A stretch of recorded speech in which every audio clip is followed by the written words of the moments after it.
Hello,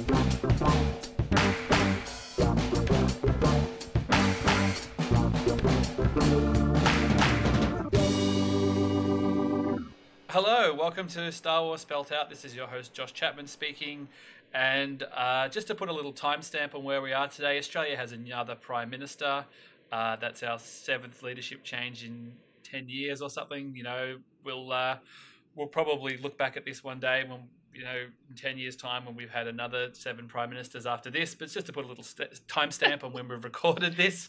Someone's chuckling in the background. Our guest is chuckling in the background, and I'll introduce her because even though she's not an Australian, she's actually quite well versed in Australian culture and comedy.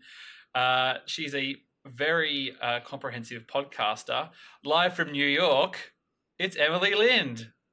Hi. How you going? I'm good. How are you doing? Yeah, very good. Now, you, just as a follow-up on that, you are a connoisseur of Australian comedy.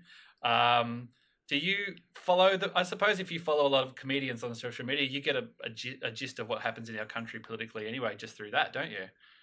Well, yeah, and also through sort of like the Steele's Safe Haven and stuff on Facebook, I also just have a lot of Australian friends who I follow on Twitter. So yeah, there's a lot of that. You're like, here we go again. Here go those out of the old, in with the new. Yeah, it's a funny state of affairs that we have here, really. But anyway, it's like I think there's a David Cross routine where he talks about, like, you know, when you get bad news, he's like, oh well, just go over to the oven, get the bread out of the oven, and we'll have dinner. It's like, you know, life goes on. There's not much you can really do about it, so we'll just cruise along. Yeah, cruise along. Yeah, I mean that's been the past, like, you know, 2 years now of American politics, so. Yeah, that's like, right. The irony what's being the horrible thing today? We just change our leaders at the drop of a hat, and if you have one who's, you know, people want to get rid of, it's absolutely impossible to get rid of. You know, it's just the nature of the different systems, I suppose. But anyway, we're not here to talk politics. We just touched on it very briefly there, Emily. You're probably the best example of somebody I know who was a podcast fan, you know, a consumer of content, who then basically was like, you know what, I'm sick of waiting, you know, I'm sick of listening to these podcasts and thinking about what I would say. I'm just going to get out there and say what I want to say. And now you have 3, 4 podcasts. How many podcasts do you have now? It's down to 3. So that's Canto Bite Dispatch with Brittany Brown. Yes. And He's Dead Chim with Mick McConnell, who's been on the show. Yeah, and then How's Annie, which is the Twin Peaks podcast that I do, which is was like off for a while and is just coming back now. With Charlie Ashby, who's been on here as well. So I've had 2 of your co-hosts on. Sorry, Brittany, if you're listening, but you're on a list. I have a list. Okay, that's good. So I definitely do want to get Brittany on. I just have to, you know, get time to do all these things, but you were definitely high up in the list. We've talked about it for a while and stuff. So was it a conscious decision for you to get into podcasting? Did you just sort of go like, I just want to have a crack at it, or where did that come from? You know, it's something I had wanted to do, but I didn't quite have the initiative to be like, I'm going to start my own podcast. So with both of them, like with Canto Bite, it was in the chat room on one of Steele's call-in shows where Brittany mentioned she wanted to start a podcast but wanted a co-host, and I'm like, I'll do it. Yes. You just sort of like waiting to be asked to dance or something. You just sort of understanding at the side of the club, waiting to be asked to dance. You're like, oh, finally, somebody asked me to dance. I was ready. Have you met Brittany in person now? No, and we probably won't until Celebration. Right. Yeah, I was just wondering that because I've got another project which is just about to start with Matt Frost, who's been on, and we're doing a Peppa Pig podcast because we're both dads. So Oh, that's amazing. because there isn't a single, considering how big Peppa Pig is, there is not a single Peppa Pig podcast in the world except for one, which is in Japanese. And I don't know what they're saying. So we're both dads. We've both got young kids. We're both subjected to sit through Peppa Pig. So, but I've actually met Matt once. He came to the Last Jedi premiere in Melbourne.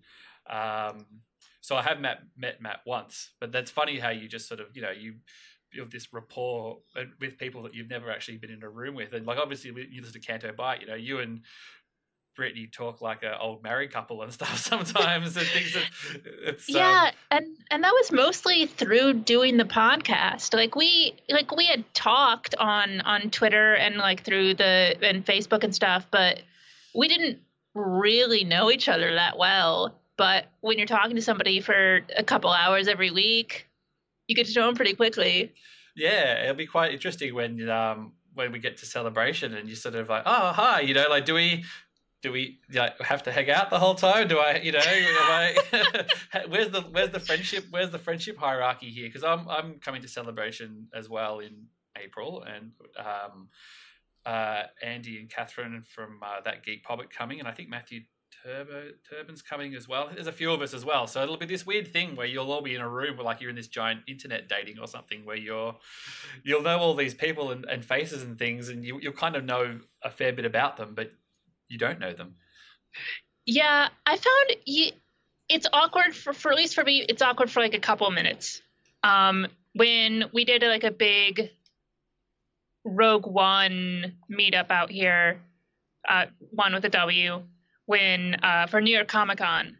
Mm-hmm. And so like it was Johnny Grasso and Michael Pappas, and then like Colleen was out here, and Rebecca O'Hanlon, and so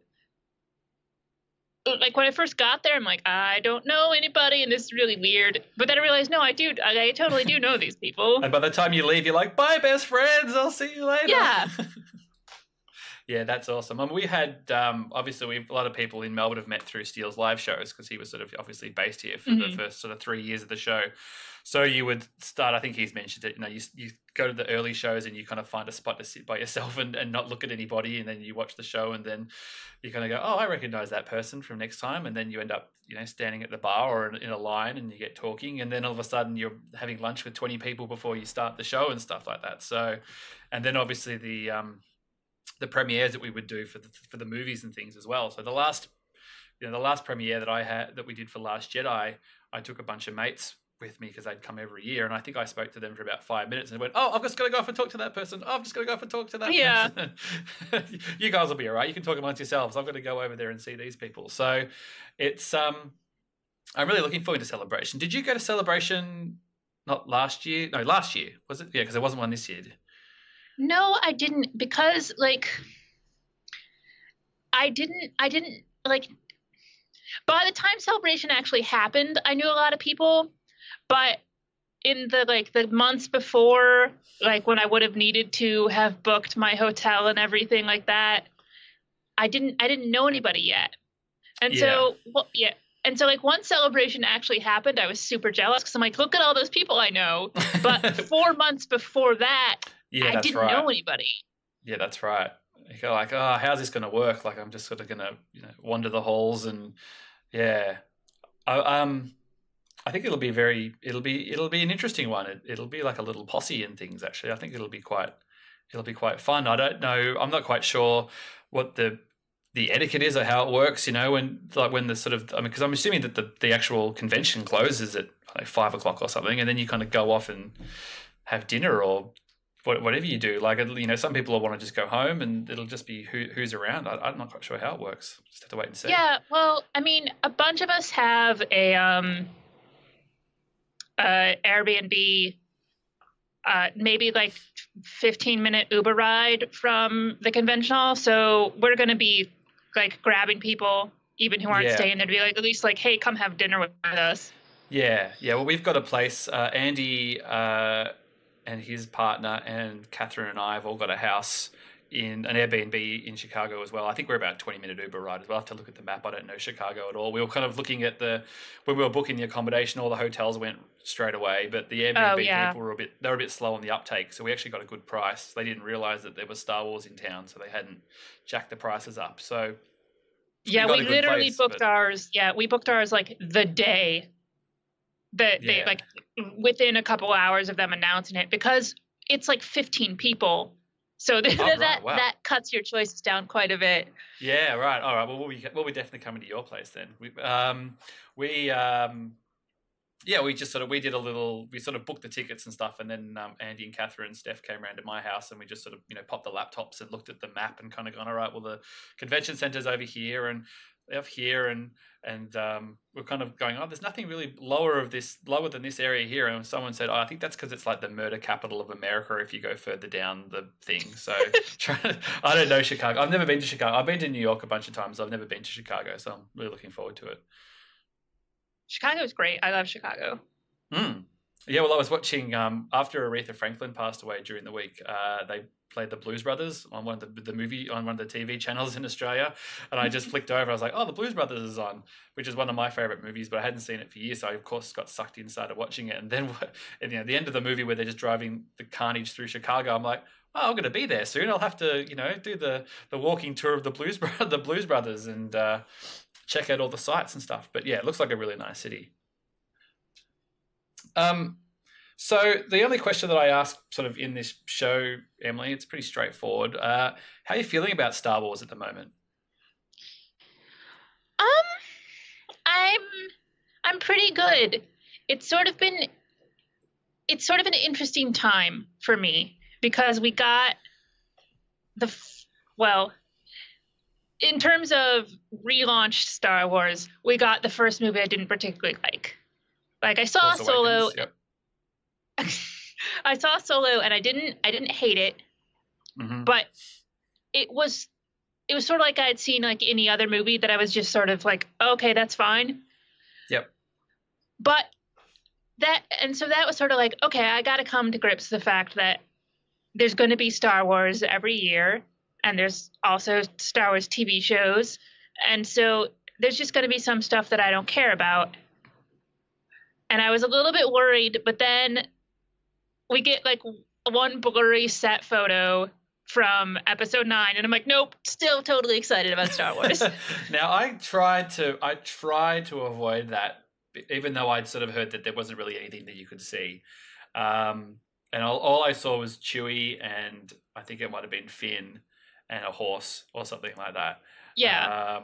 So I was a bit like, oh, all right, well, the problem is when you get yourself into the Star Wars, podcasting and all that kind of stuff like that, you obviously follow more Star Wars on your social medias and things, and it gets harder and harder to sort of avoid these things. But yeah, it looked like they were outside or in a jungle or a forest or something like that. It was actually really weird. It wasn't sort of something I kind of, not that I've really thought about episode 9 that much, but I didn't really consider that they'd be outside. But there's got to be some planets. Yeah, I guess so. I guess just because so much of Last Jedi... Oh, actually, that's not true. Last Jedi had a bit of outside stuff, didn't it? Yeah. I guess because I was like, oh, it's a forest. Kind of done forests, but I don't know. Who knows? You could be standing in for anything. Yeah, it was sort of like... I mean, I tried to avoid any sort of plot-specific spoilers. But when it's just like, oh, here's a picture of a ship, or here's a picture of somebody standing around in their costume, then it's sort of like, okay, well, that's fine. Yeah, that's right. I suppose it's just that one day although the thing is, like, you don't feel like they'd ever anything that was a major plot spoiler and things, if they were filming it, they probably wouldn't film it outside anyway. They'd just do it inside and CG it, and they would probably just go, well, we can't take the risk of having Han Solo get stabbed by Kylo Ren outside, so we'll just put him. We're just going to do this on a closed set, and So I know that I listened to Canto Bight, and I know that you're sort of trudging through the Clone Wars series at the moment. Yeah, it feels like it's sort of like you're paying a penance or a I don't know. There's this weird sort of love-hate thing where it was very funny the other day when I was listening, where you just sort of went on this rant about General Grievous, which I thought was quite amusing. I hate him so much. But then you love someone like Hondo as well, like you've just got this very particular, because you as a fan, you do sort of gravitate to the bad guys, you do like the bad guys. Yeah, we'll get onto that a little bit later on, but someone like Hondo, who's a bit more roguish, I suppose, and General Grievous is just kind of like a stupid slobbering robot. Well, I gotta say, like most of it with Grievous is I just can't stand to listen to his voice. General Kenobi. And like I say on Canto Bight, like the coughing, it's like listening to fingernails on a chalkboard. I'm like, I don't want to hear that on the show that I'm watching. And the problem is, because he did it in the movie for whatever reason, then it's even more prevalent in the cartoon as well, I feel like. Yeah. So I don't even know. I'm sure there's some book where he got kicked in the throat or something like that, or that's why he can't he can't like cough up that loogie that's in his throat or whatever. He can't finally get it out. But I've never heard anybody like Hondo as much as you. Most people sort of find Hondo really annoying, but you really. I love it. I love how absolutely ridiculous it is. And that's sort of, I don't know why, it's sort of the same way with Cad Bane, which is they found their archetype, whether it was cowboy or pirate, and they're just like, we're not even going to really make it very spacey. We're just going to do it like this trope. And he's just this, like, Hondo is just, every time he shows up, he's just like, my friends, I would not fuck you over this time. Why would Hondo fuck you over this time? And it's just like, Hondo fucked us over again, every time. Yeah, and it's such an unapologetic character and even in this last arc I watched, like, Ahsoka calls him out on it even. She's like, wait, you're talking about how the Jedi were shitty for using young kids and taken away from their family, where like last week you just tried to kill all these kids, and it's like, well, this is what I feel like today, and tomorrow it might be different. And I'm like, okay, I like that, because they know what they're doing. They know he's completely inconsistent, but he's just fun. But he's consistent in his inconsistency as well, which makes him easier and a less frustrating character, because then if you have him as opposed to someone like Anakin or Obi-Wan or something, it's just like, who are supposedly these characters that are very sort of set in the way that they behave, and then they'll just do something completely stupid. You're like, well, it's annoying if you do something stupid because I know you're not stupid. As opposed to Hondo, where like, I know that you're just going to flip-flop and do whatever you want, so I'm cool with that. But if you spend all these episodes having an arc where Obi-Wan or Anakin learns a lesson, and then the next episode he just ignores that lesson or does that same stupid thing again, that, like, I suppose Ezra Bridger is the perfect example, why people kind of grated against him, that he kept learning these lessons and forgetting them the week after.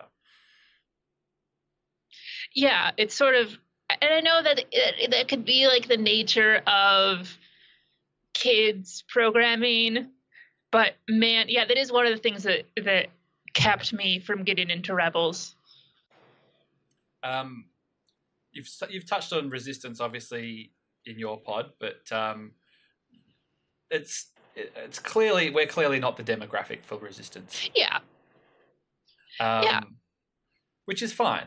So, I mean, my approach is I'll definitely watch the first episode and just check it out. But if it feels like it's, Rebels I watched because it was more Star Wars and it sort of teetered on the thing enough where you could watch it and get enough out of it. But if I thought the tone was really kiddie for Resistance, which is absolutely fine if that's what it is.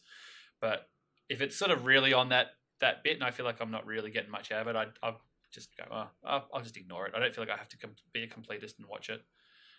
Yeah, I mean, except, like with Clone Wars, which I'm watching for my podcast, I sort of like, well, I'll do the stuff that I'm interested in. So I'll watch I'll watch the first like episode or two of Resistance, and here's the thing is you can have kids programming that I'm happy to watch. Like I watched all of the new DuckTales because it's amazing. Oh, And I really? watched it's so good. I highly recommend it. Like I did used to watch the old DuckTales. Yeah, I recommend it for two groups of people. People who have young kids, because watch it with them, it's great. Or people who watch the original DuckTales, because it's so much better. I realized, like, I loved DuckTales when I was little, but I realized, like, going back to it, I'm like, oh no, it was terrible. But the new one, it has character arcs, it has, like, plot lines that carry on throughout the show. And it's really sweet and funny. I brought this point up with somebody the other day who was on the podcast. We were talking about like kids' cartoons. It might have been like we were talking about the Ewok cartoon or the Droids or one of those things. And it's like people get their knickers in a knot about Rebels and other stuff. It's like go back and watch He-Man. Go back and watch Transformers. Go back and watch some of those. They are almost impossible to sit through. They're so bad. Yeah. You don't know how good you've got it with a lot of the kids cartoons and stuff. Like obviously if they're made for kids, but if you're gonna sit through it because you're a fan, so or so on, they're going to be way better than you try sitting through a series of the Ewoks cartoon. It's boring. Like the voices are all bad. Like there's no plot ever. And the it's animation terrible. as well. People are going on about the animation of Resistance. I'm like, animation looks pretty good to me. Like, I think it'll work perfectly fine. Again, it's just about where you set your standards and things, I suppose. I guess our standards for Star Wars are so high that. And I like that they're trying something different with the animation style. Yeah, and I think the plot, from the best I can tell, is actually really fascinating. Like the idea of the sort of the formation of the Resistance, that it's this sort of unofficial army, or I'm not quite sure. I couldn't quite tell from the clip whether, because I know Poe is actually a New Republic pilot and he kind of gets recruited. Leia starts the Resistance and brings him in, so I don't know whether these guys are all New Republic pilots and he's kind of trying to sound out who he wants to bring over to the Resistance so he can kind of trust and things. So the whole sort of Cold War aspect of it, where they're kind of in a war but not officially in a war, I think is quite interesting. Yeah, it seems like on paper it's such a weird thing for a kid's cartoon, but I'm excited to see what they do. And it seems like it's got to be a show with no Jedi. Yeah, which will be a nice break. Yeah, I think so. Like I know it's Star Wars, and I know people love the Jedi. They love their lightsabers, but I'm really excited for that. Like I like this idea. Yeah, I think so. And I think any more backstory, any more sort of filling in that 30-year Return of the Jedi, Force Awakens gap, I think is quite interesting. Like I know there's a couple of books that have touched on what Leia was up to and starting the Resistance and things, but I think, getting into that and having Princess Leia in it as well, I think is a nice little touch. And, they've put her in other cartoons before. I don't think it's sacrosanct to have her being voiced by somebody else in a cartoon. No, I mean, like almost everybody is voiced by different people in the cartoons. Like unless they're on, like yeah, sure, we're getting Poe, but it's not like we were having everybody back in the Clone Wars. No, exactly. And I think Oscar Isaac's probably just walked in one day. It's the Simpsons, did every episode. Yeah, like I think there's an episode of The Simpsons where Krusty's recording the voices for his Krusty doll. He just runs in, he's like, hey, I'm talking Krusty. Hey, I'm talking Krusty. Okay, I'm done, I'm out of here. Yeah. Like I feel like Oscar Isaac just runs in and he's just like, yes, no, maybe, get over there, stand by. He'll just run off his list of things and then they'll just kind of paste him in as they need to. Now, let's talk Ben Mendelsohn. Okay, I'm always happy to talk about Ben Mendelsohn. You're obviously a big fan of Ben Mendelsohn, the actor, the man, the legend. Was he a actor that you were particularly aware of pre-Rogue One? He was somebody I was aware of and liked when I saw him in things. I had seen Animal Kingdom, and I had seen, I guess, He's in Dark Knight Rises, I think, as well. Yeah, and Killing Them Softly and Place Beyond the Pines. So it wasn't like he wasn't an actor I followed, but he was somebody I always loved when I saw him. Yep. Because he's, I mean, goddamn, Animal Kingdom is an amazing movie. Like he's. Yeah, I have Animal Kingdom on my shelf over there. He's just, and he was. I mean, obviously, people talk Mendo to you all the time, but we don't need to explain the history of Mendo to you. But obviously, he was an actor, sort of a staple Australian actor for years and years. But he would sort of, turn up a lot of Australian productions and things, and then Animal Kingdom became a breakout movie for a lot of people in Australia as well. Jackie Weaver and a couple of others, Mm-hmm. And then it just was like, oh my God, like we know that he can do the bad, but then he just sort of, it wasn't, he has that sort of, yes, he can be bad, but it's sort of the unsettling aspect of his character as well, where it's like I can convey things without having to say them, basically. Yeah, and those are the characters I'm always. I mean, my bad guy thing is not just in Star Wars. It leaks out to most of my fandoms and movies too. I'm always fascinated by the villains, and he's just really good at it because I think because he's a character actor, and now he's a character actor who's like getting bigger and bigger parts, but. Like even when Steele Saunders was interviewing him, you could tell the thought that he put into director Krennic. Like this is a character who he knew inside and out and knew all his motivations. And yep. I feel like that's something he seems to put into every role. So he's never just playing like a mustache twirling villain. There's always more to it than that. The motivation, there's the saying that you're talking about the love of the bad guys. The devil has the best tunes, Yeah. They're always ultimately more interesting. You go through most of the Batman films, and it's always the villains that are much more interesting than Batman as well, because Batman's boring. Yeah, for the most part he is. And I think Batman. The reason that Batman's so successful is because of his rogues gallery. More than.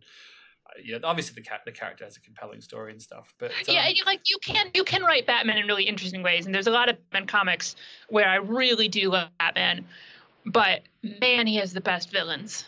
Yes, exactly. Do you have let's dig a little deeper on Batman. Who is your favorite Batman villain? Riddler, like hands down. I mean, that terrible Jim Carrey movie aside, I think but he's Sorry, just. Oh no, go ahead.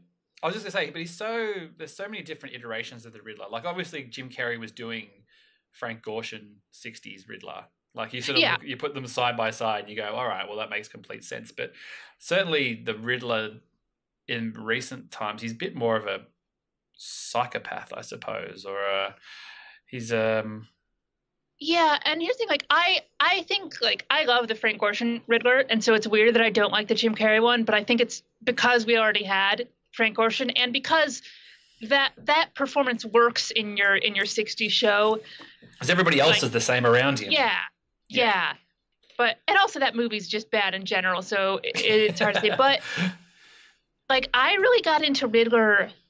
And then I sort of like went back and read some old ones. But when there was a short-lived one before New 52 happened and it got erased, there was a comic called Gotham City Sirens. And it was Harley Quinn, Catwoman, and Poison Ivy.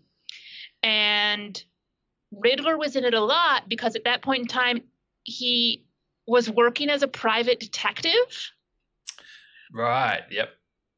And so I just found that fascinating. And then I sort of like went and read a bunch of other stuff with him because I really liked that. And I don't know, it's a character who can be super goofy or can be incredibly scary.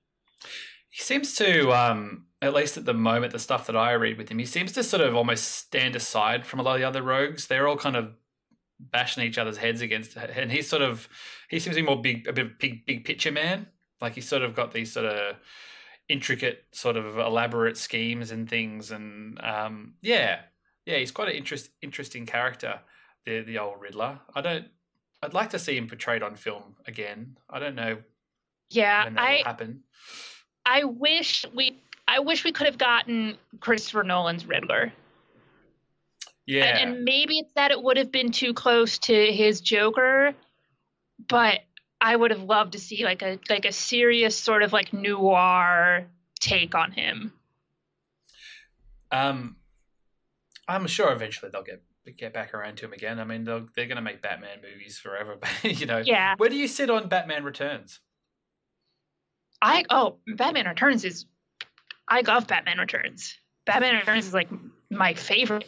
I think Batman Returns is a good movie, but I don't think it's a good Batman movie. Well, it's not a Batman movie. It's a Penguin movie. It's a good Tim Burton movie.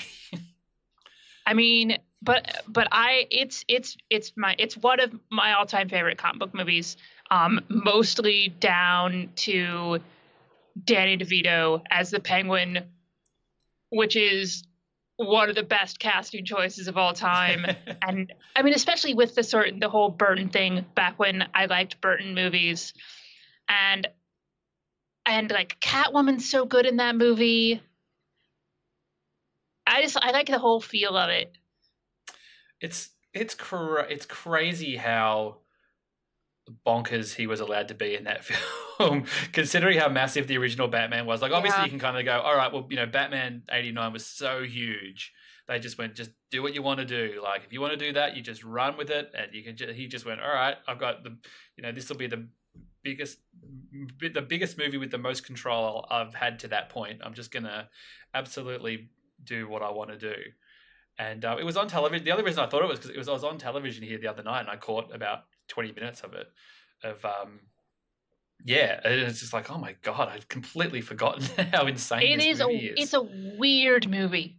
Yeah, it is a weird movie. I don't think I saw it. I didn't see it in the cinema. I saw Batman in the cinema, but I didn't see that in the cinema. I think because it was rated.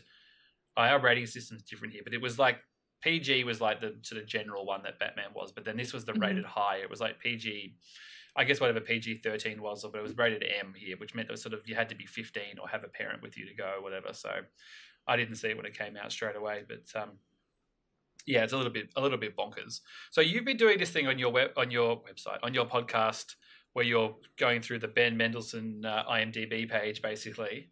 Yeah. And ticking off the films. Is there a standout performance that surprised you, or a film that surprised you and like one I hadn't heard of, or like you kind of went to an Animal Kingdom that he's very well known for, and obviously Rogue One, but there was a film where you just went, oh wow, that's actually against type, or just a performance that was particularly good? The movie that sort of I ended up liking a lot more than I thought I would is The Year My Voice Broke, which I realized this sort of like classic Australian coming of age, but unlike something like Animal Kingdom, it had no presence like in the US. No. And I know Mendo's not in that one a ton, but it's fun to see this super young like Ben Mendelsohn, and even in that movie he's like just going for it. Like it's such a great, like he's doing this weird laugh throughout this movie, and it's like all these like very distinct character choices. But also I really liked the movie as a whole. Like I thought it was like a really sweet, like sad movie. Is that I have seen that. I think we had to watch it at school, but I'm talking, it's got to be over 20, 25 years since I've seen it. Is it Noah Taylor in that as well? Yes. And it's sort of like, for years, they were sort of the two, they probably had similar careers. They were sort of, they'd be going for the same parts. Yeah. Yeah, young men in the 80s, sort of not what you'd call traditionally leading men, looking like handsome leading men, but obviously much more talented actors than most leading men. Would show up in a lot of Australian films and things, and then kind of pop up in things every now and then. And obviously Mendelsohn's a bigger actor now than Noah Taylor is, but Noah Taylor still turns up. I mean, Noah Taylor turns up in a lot of Tim Burton stuff now, and he was in Almost Famous, and he in Game of Thrones as well. I think, has Ben Mendelsohn been in Game of Thrones? Ben Mendelsohn has not been in Game of Thrones. Noah Taylor definitely has, I think. Yeah, with a really big mustache. Yes, yeah. speaking of Game of Thrones, which is not Game of Thrones speaking at all, but thinking of that, the swords and stuff. Only about an hour ago, Dominic Monaghan got cast in episode 9. Merry. Yes, that's right. Yeah. So this is the first time I've ever recorded a podcast with hot news, even though you probably won't be out this week. You'll be out next week. It'll be old news by then. But we can still react like it's new news. So everybody was making all these jokes about Lost, and I watched Lost, but he was always Merry from Lord of the Rings to me. Yeah, when I started watching Lost, he was definitely Merry.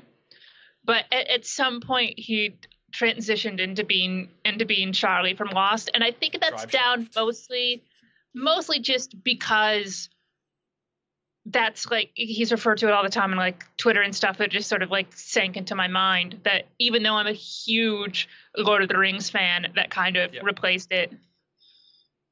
Yeah, so obviously we don't know anything about what he's going to do and who he's going to be or anything like that. But I mean, I'd probably like to see him be a creature or an alien. Actually, I think I don't know. I think he probably doesn't really look like he'd be part of the First Order. You could pass as a resistance person or something, but I think he'd make a good CG character. Yeah, I think so. Like for some reason, I cannot picture him in like a First Order uniform. And, no. Like I don't want to just say it's because he's so short, but it might just be because he's so short. But I would have pictured. I don't know how familiar with Ade Edmondson. If you're familiar with him at all, Emily, he is the actor who played sort of the second command to General Hux, in Last Jedi. Yeah. So Ade Edmondson is quite a well-known British actor, comedian, and he was most famous for a comedy called The Young Ones. I don't know if you've ever seen that. I'll send you some clips on YouTube, and where he basically played like a British punk, So he was always how could this guy be in the First Order? This grotty, yelly, stinky, smelly, shouty person. But well, he's so much older though now. Yeah, that's right. Well, you cut his hair and give him a wash and put him in a uniform, and Dominic Monaghan, on the other hand, I can't see First Order. No. I don't know, but it's cool. It was good that it just sort of came out of nowhere. I sort of thought that all the casting stuff was sort of done, so it's nice that he came in. You touched on Lord of the Rings. Are they making a TV series on Lord of the Rings now, or they're trying to make a Lord of the Rings TV series? I mean, it's in Middle Earth, but it's Amazon, and they spent a mind-boggling amount of money on it. And I think what they bought was basically the rights to just like keep like making whatever they want, maybe within Middle Earth. Oh, sorry, you keep going. Sorry, Emily. But the first one that they've announced, I guess, is sort of going to be like a young Aragorn show. Oh. Which I'm sort of like, that there's so much to work with, and that's what you're going with. But on the end, it's like a character people know, so. Yeah, it could be young Han Solo all over again. People are like, I don't know. I liked the Han Solo movie, but it wouldn't have been the first thing I would have chosen for a spin-off. But I think with regards to Lord of the Rings, because I think the son of Tolkien was really sort of anti it, and then I think he'd either passed away or he'd finally given up control of the sort of the keys to the license. So I think the families were all like, all right, now we're going to cash in on this Lord of the Rings thing now that Grandpa doesn't have a say anymore. So I think that was sort of because I think that Tolkien had sold the movie rights to Lord of the Rings like in the 60s or something, and they kind of bounced around, and that's why they were there in The Hobbit as well. But I think after that kind of were done, he was a bit like, I don't want any more of that, and then he's finally sort of given up the keys, I think. So now it's going to be Lord of the Rings or like you said, Middle Earth for forever, I guess. I mean, I'm excited. There's lots of cool stuff you could do. I mean, you could do it really badly, but I mean, you could do anything really badly or really well. So I hope they do it well because I love it. I quite like the. I don't know. Do you play video games at all, Emily? Is that your bag or? No, not really.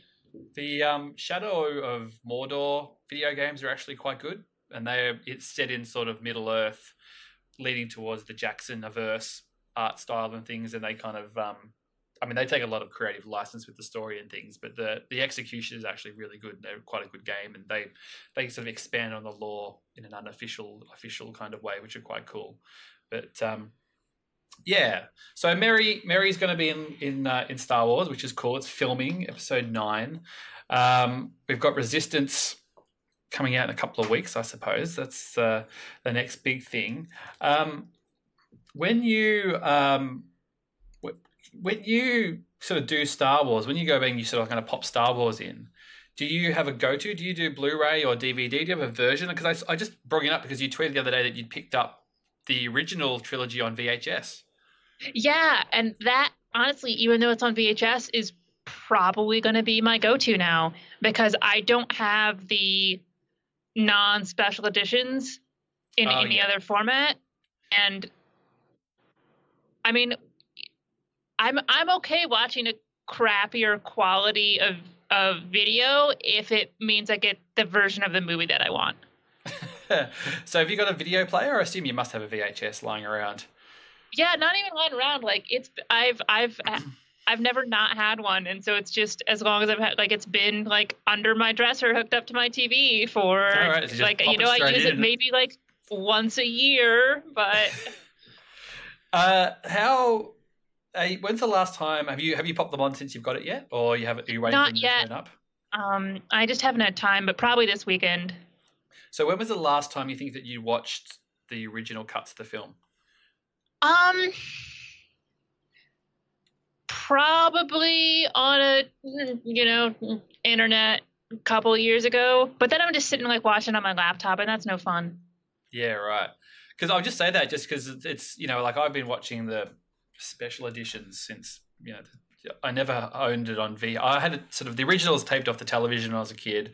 Then when the special editions came out, I bought them on VHS, and then I'd sort of bought them on DVD and bought them on Blu-ray, and they're pretty much the versions that get put on when they get put on. So I had gotten the despecialized editions, and it was actually quite jarring, especially watching probably Star Wars, particularly going back and watching when you've sort of trained yourself to be used to that version of the film. Yeah. And you kind of go, oh, wow, it's actually, oh, wow. Yeah, it becomes really apparent how much stuff's actually changed. Not just like, oh, there's a CG Jabba here. It's actually quite a lot of it's quite jarring. Yeah, I'm sort of curious to go back to it, because, like I said, it's been at least, a few years. So we'll see. But I'm happy to not have like the Jabba scene. And yeah, it's really weird that I just found it so strange that it would just cut to things. And I think the Death Star run, I was so used to that just because I always that always felt like the least jarring adjustments to the film. Like I always kind of felt like a lot of that was pretty much improvements. It was just sort of, it never really occurred to me how different it was.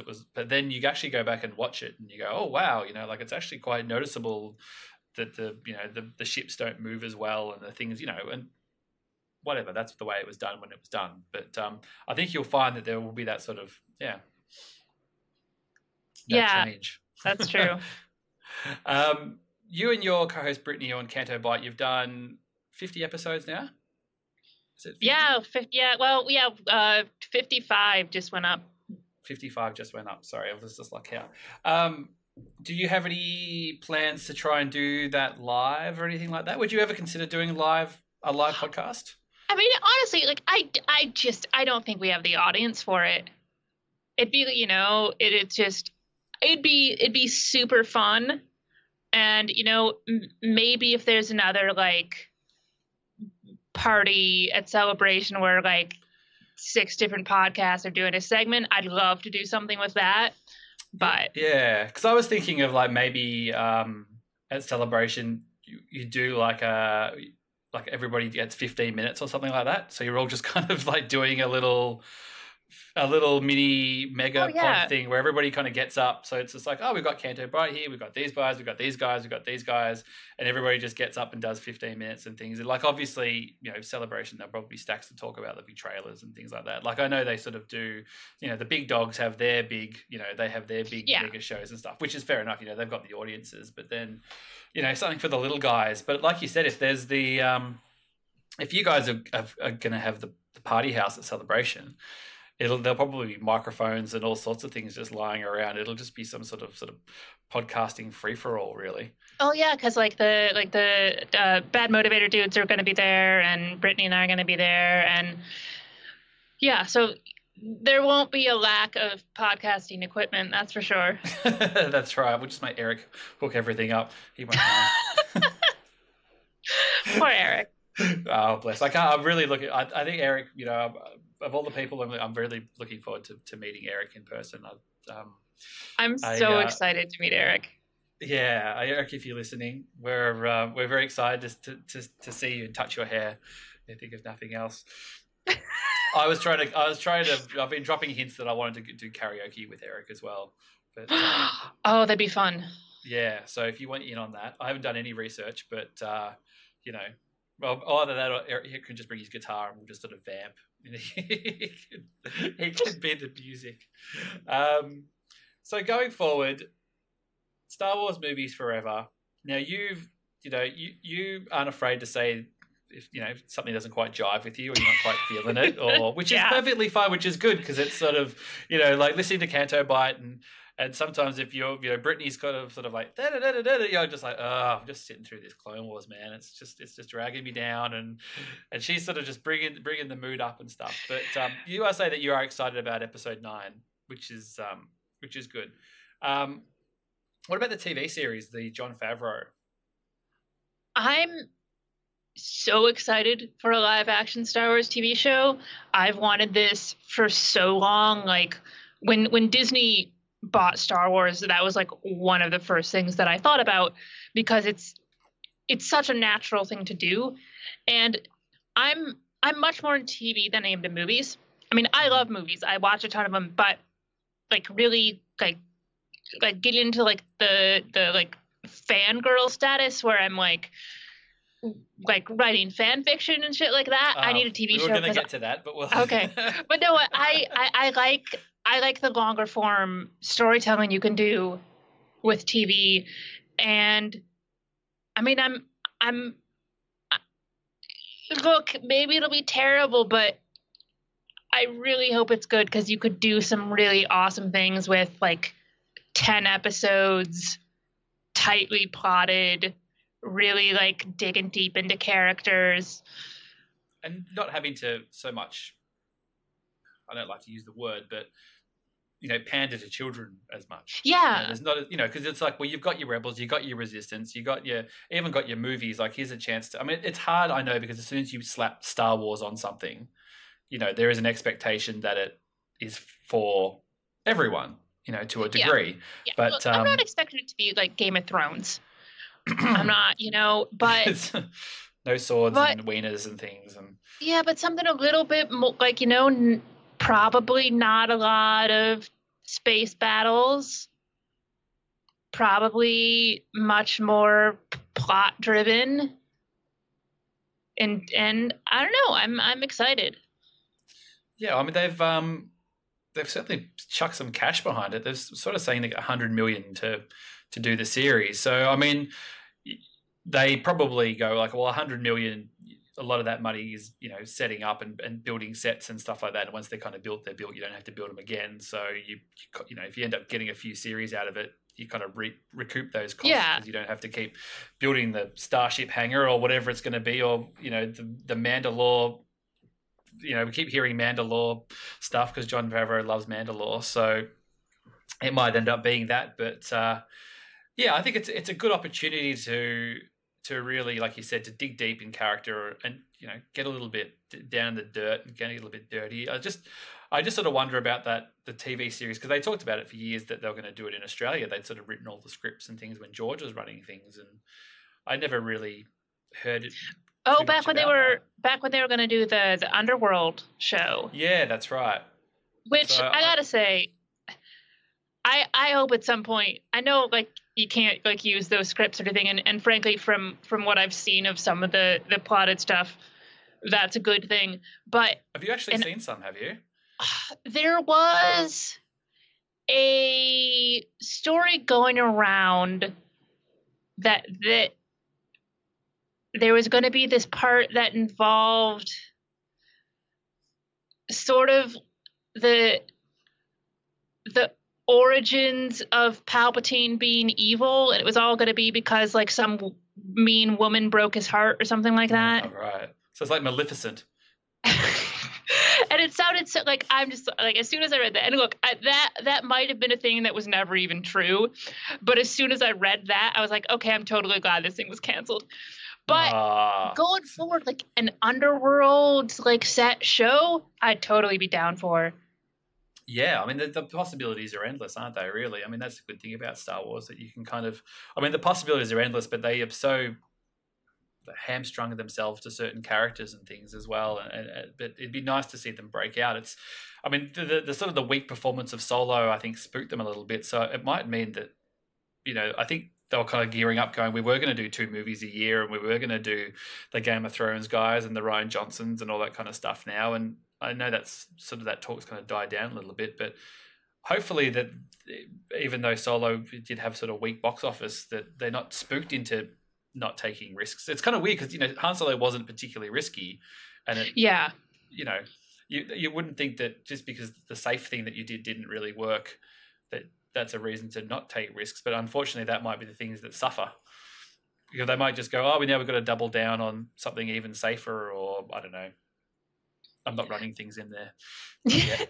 No, I'm hoping the show is different enough and successful enough that it gives them encouragement that they can explore a little bit further. Because yeah, in terms of Star Wars fans, Mandalore is a known quantity, but in terms of people who just go to watch the Star Wars movies, it's not at all. Yeah, that's right. But most people didn't know what the hell, like the general audience, you know, you're talking about Game of Thrones, they didn't know anything about Game of Thrones until they heard it was good. And then they worked out, you know, what Westeros was. It's not that hard to figure out what these things are, or Westworld, or any of these shows that sort of have world building. It doesn't, it's, you know, it shouldn't be that difficult to understand if it's done properly. Yeah, if the quality's there, like people will come to your show. Yeah, you know, Mandalore might just be the jumping off point. You could just basically go, well, we deal with this thing to start with, and then, you know, but towards the end of it, that might be your cliffhanger, is that you actually go, oh, you know, you end up touching base with what's left of the Empire, or, you know, or things like that. It kind of hints at a bigger world outside the, you know, the thing that you started with, and then you just sort of launch from there. Like they might go, well, this is how we're going to tell the story of what happened between Jedi and Force Awakens, but we're going to start very specifically in this area.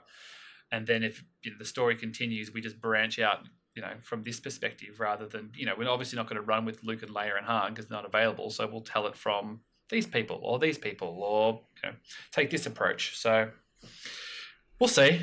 All will be revealed one day. And we'll have plenty to talk about until then. So before we wrap up, Emily, we must touch on fan fiction. You do have a rep. Oh, she's covering her face in embarrassment now. I won't go too deep into it, but you are quite well known for writing a little bit of fan fiction involving director Krennic and was it Shmi Skywalker? I think it was Mon Mothma. Mon Mothma, yeah, sorry, because that actually all. Now I have a little bit of a confession to make. I don't know if you know this, but this all sort of started because I had sent Steele a copy of the Qui-Gon Shmi. That was you. So I had brought it up in when I first knew Steele, and we went out to dinner at a pub, had dinner and a few beers, and caught up because he wanted someone to help with his video stuff, and we were just talking Star Wars and just talking about fan fiction. I think it came out and I said, "Oh, have you ever read the Qui-Gon Shmi Skywalker fan fiction?" He's like, "No, I haven't." I was like, "Dude, I'll find it on the internet and I will send it to you." And that is the one that got read out on the live thing. And I think that was the impetus for the fan fiction thing coming on that you kind of ran with from there. Yeah, it was because that live show was at LA Podfest, and that was my first time meeting Steele and like seeing him live.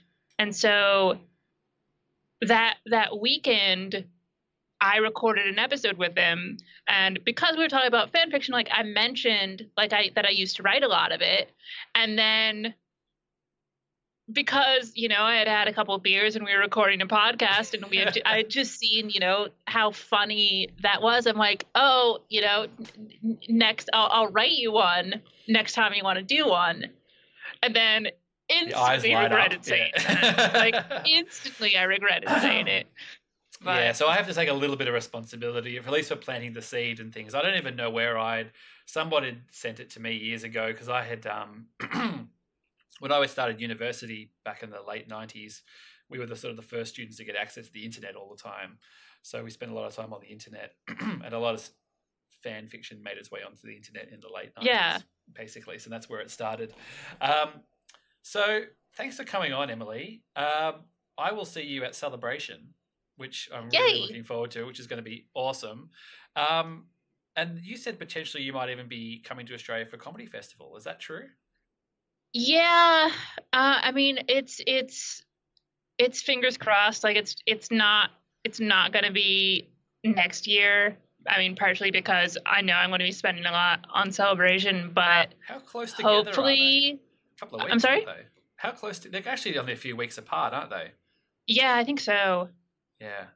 Yeah, but hopefully 2020 I can come out for Melbourne Comedy Festival. Like, it's something I've wanted to do for a really long time, because I listen to so many podcasts from Australian comedians. Like, I have a whole list of people whose shows I need to see. Oh yeah, I mean, I go every year, and I don't go as much as I'd like, especially since we've had Olive. It's just a bit harder to get out, but some of the crew down here, Catherine and Stephen and Peter and people here, they just, they'll do 2 or 3 a night, every night. They'll see everything basically. So you can basically just go, you tag along when you need to. I'm sure if you were here for it, you get it as much as you can, but it's great fun. I love going. It's very lucky to just have it all on the doorstep, really. And excuse me, I probably don't go as much as I should. Today there's a live comedy thing I was considering going to today, but it's just a bit hard. It's a bit hard to wrangle, unfortunately. But that's a shame. So I know it's just they're just children. It's just they're doing everything. That's not true. They're all right. They're pretty good. So Emily, please plug away all your podcasts and all your things. Okay. Let's see. If you want to follow me on Twitter, it's at EFLind. That's at EFLIND. I do a Star Wars podcast called The Canto Bight Dispatch. I do a Star Trek podcast called He's Dead Jim, where we are going through every episode of the original series and talking about that. And I do one on Twin Peaks called How's Annie? That originally started back when we were gearing up for season 3, but we relaunched it and we are going through everything from the beginning. So, like, we just did the tie-in book, The Secret Diaries of Laura Palmer, and then we're going to go through every episode and everything else. Great. Strap in. That's a lot of content. Yeah, it's a lot. It's a lot of things that I have to watch things for, which is a problem. Yeah, you're never going to have time to watch those VHSs or, fit in all that Clone Wars. Oh, Clone Wars. Oh, Clone Wars never change. You don't. Well, thanks a lot, Emily. I really appreciate you being on.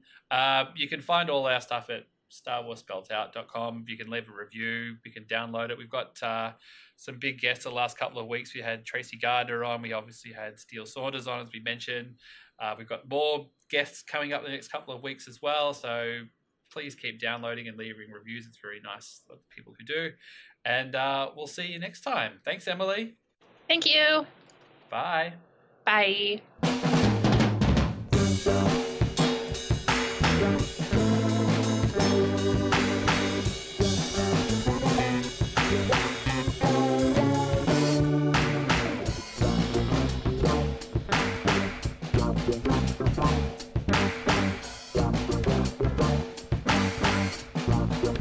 Thank you.